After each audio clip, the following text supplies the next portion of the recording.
ප්‍රශ්න 25ක් ලකුණු 100ක්. දිනල බලමුද මේ 4වෙනි වැඩසටහන. දැනට කෙටි ප්‍රශ්න 100ක් ඔබට ලැබිලා ඇති. බැලුවේ නැත්නම් පල්ලෙහා ඩිස්ක්‍රිප්ෂන් එකේ ලින්ක් තියෙනවා. ගිහින් බලන්න.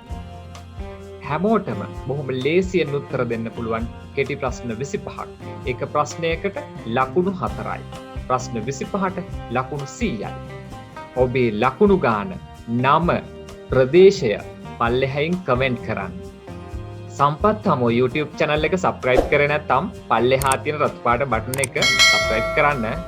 දිනලා බලමුද ප්‍රශ්න 25ක් මේ වෙනකොට කෙටි ප්‍රශ්න 100ක් ඔබට ගෙනල්ලා තියෙනවා. සම්පත් හමුව YouTube channel එකත් එක්ක එකතු වෙලා ඉන්න. දැනුම ලබන්න, විනෝදයෙන් ඉන්න.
ප්‍රශ්න 25ක් ලකුණු 100ක් දිනල බලමුද මේ 4 වෙනි වැඩසටහන. දැනට කෙටි ප්‍රශ්න 100ක් ඔබට ලැබිලා ඇති.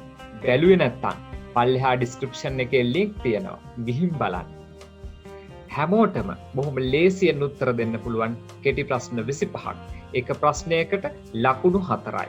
ප්‍රශ්න 25ට ලකුණු 100යි. ඔබේ ලකුණු ගාන, නම, ප්‍රදේශය පල්ලෙහායින් කමෙන්ට් කරන්න. සම්පත් හමුව YouTube channel එක subscribe කරේ නැත්නම් පල්ලෙහා තියෙන රතු පාට බටන් එක subscribe කරන්න. දිනල බලමුද ප්‍රශ්න 25ක් මේ වෙනකොට කෙටි ප්‍රශ්න 100ක් ඔබට ගෙනල්ලා තියෙනවා. සම්පත් හමුව YouTube channel එකත් එක්ක එකතු වෙලා ඉන්න. දැනුම ලබන්න, විනෝදයෙන් ඉන්න.